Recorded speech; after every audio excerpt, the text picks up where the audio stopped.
Hey, this is Film Marketer Jeremy. Today I am sharing a review and demo footage of the Zhiyun Crane 3, the Master Package, which retails on Amazon and B&H for about $1,300 at the time this video was edited. If it's okay, I'm just going to go with Z Crane 3 and not trying to be cool, not trying to start a trend. But after watching so many different pronunciations on YouTube, I'm not going to add to the confusion, so hopefully Z Crane 3 is going to be okay for everybody. I do recommend this gimbal, but I definitely wouldn't opt for the Master Package, so I'll share with you in a bit the test footage that I shot. That's the good.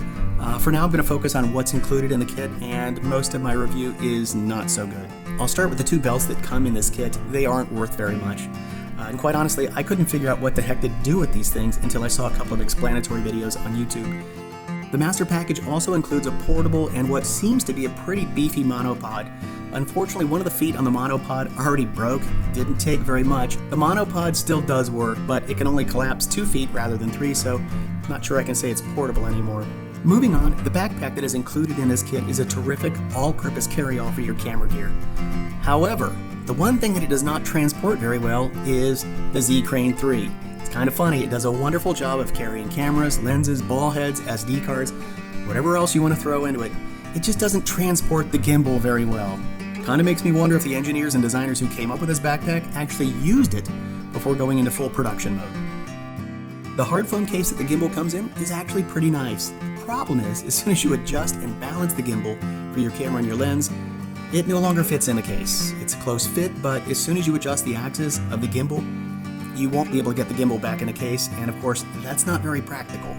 In doing my best MacGyver imitation, I took a knife to that foam case, cutting some of the foam barriers that were preventing me from placing the gimbal back into the case after I had adjusted the axis. I identified on the foam case where the gimbal was kind of getting stuck. I just cut those areas.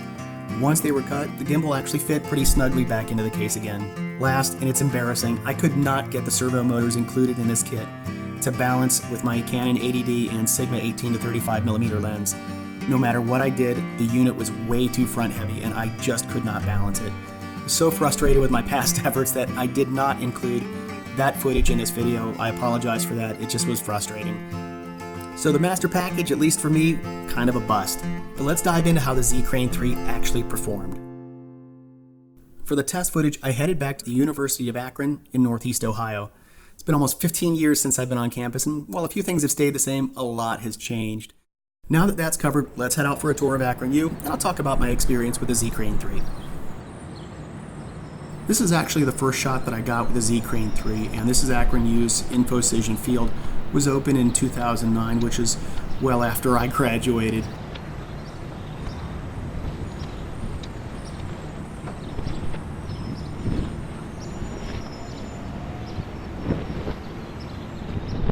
Corey and I were filming on a humid Saturday morning, so there really was nobody around. We found the gate to the stadium was open, so we decided to go in.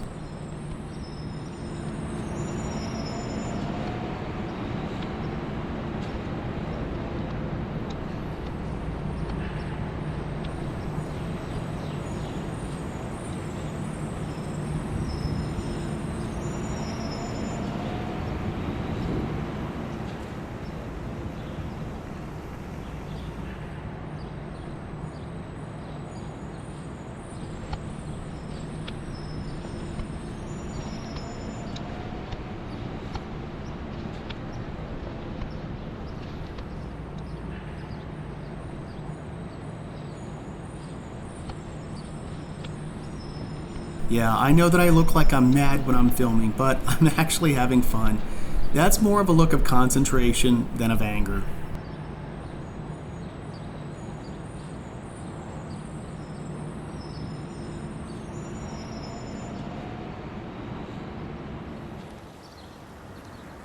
Here I am outside of Ocasek Natatorium on campus. When I played soccer for Akron U in the mid-90s, I worked out at this gym all of the time.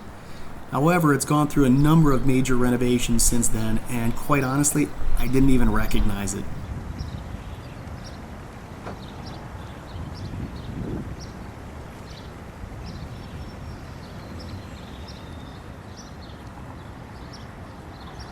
This space on campus is very near and dear to me, where I spent a lot of time. It's Lee Jackson Soccer Field, and of course, I played a lot of soccer here. What I didn't know is that it was dedicated in 1966 and it's hosted more than 450 men's and women's collegiate soccer games. It definitely looks a little different than what I remember, a little bit more modern, but I remember it all the same.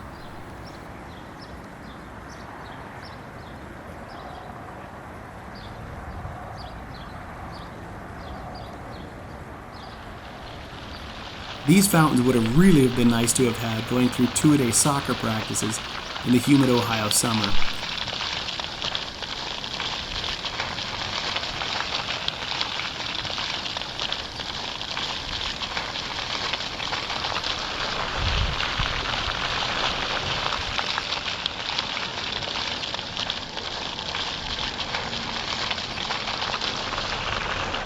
Getting low shots with the Z Crane 3 is really easy compared to the SteadyCam and even some of the past gimbals I've used.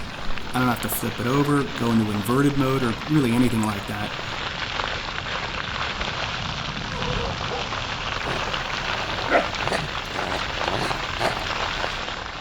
Well, at least the dogs are enjoying them. I may come back to them. It's pretty hot out. And walking from one location to another on campus, I didn't want to, and I really couldn't put the Z Crane 3 back into the case. But I found walking with it kind of awkward. It does bounce around a little. So throughout the course of the shoot, and as I walked from one location to another, I developed the habit of locking the three axes of the gimbal, and that definitely helped. But having to remember to lock and then unlock the axes was kind of a pain, especially if I had to get a quick shot. I'm happy they added this functionality on the gimbal. It does help a lot. I just wish they would have labeled lock and unlock better on the gimbal. The icons look virtually the same unless you look really, really closely, and that's not practical. Cars used to rumble down the street in both directions in this spot when I went to Akron U. Now the university has turned the space into a pedestrian courtyard. Commuters to the college, well, they may not like that decision, but I do. It's a nice space.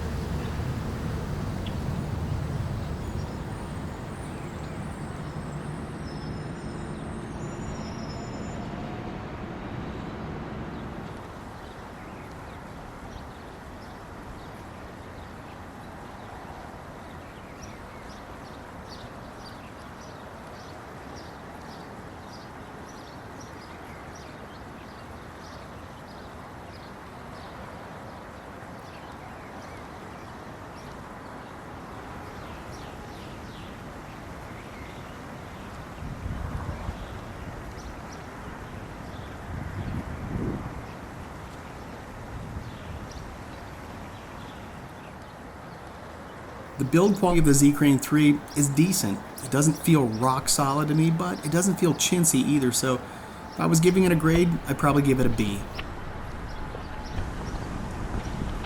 Not much has changed here. Good old Bookville Hall.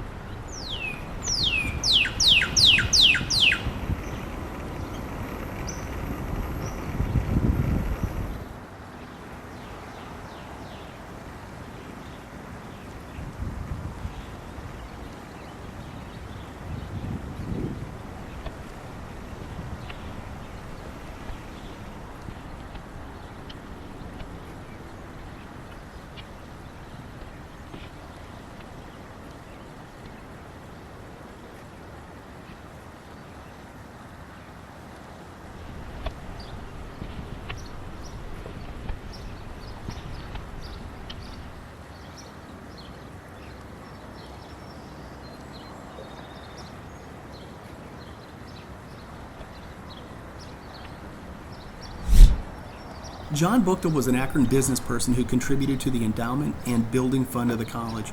The college was actually opened in 1872. It was a single building campus. It's funny, I never paid attention to those things, never really cared about them when I was on campus, but now I kind of do.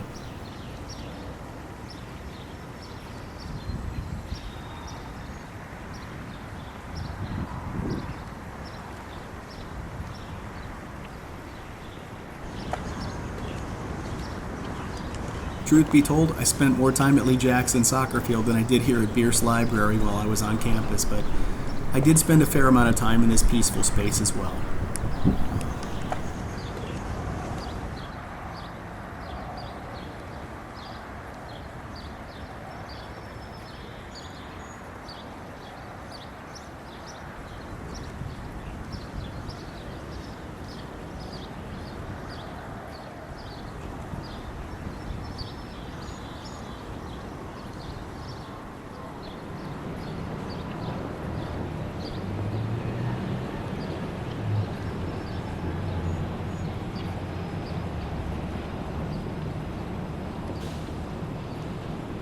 welcome to Akron's Polymer Center. It's a 12-story and then a 9-story tower connected by glass-enclosed walkways. It's definitely an impressive structure, but I was never into science, and I was never in that building, even though I walked by it hundreds of times while I was on campus.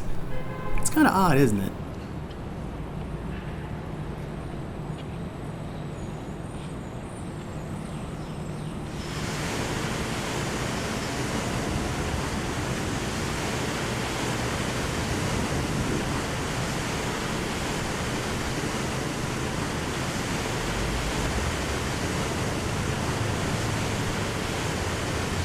This was just a nice fountain in front of the E.J. Thomas Performing Arts Hall. The hall opened in 1973, and it can seat up to about 3,000 people. I've been in this building a few times, but mostly when I was a little tight.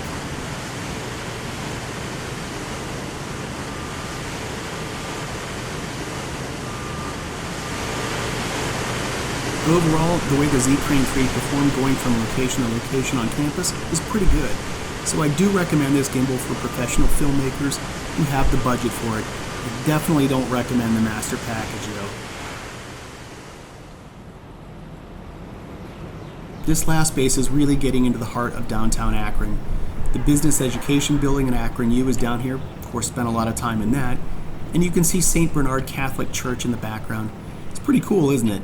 It's a historical monument. In 1901, the cornerstone was laid, and in 1905, it was open for worship.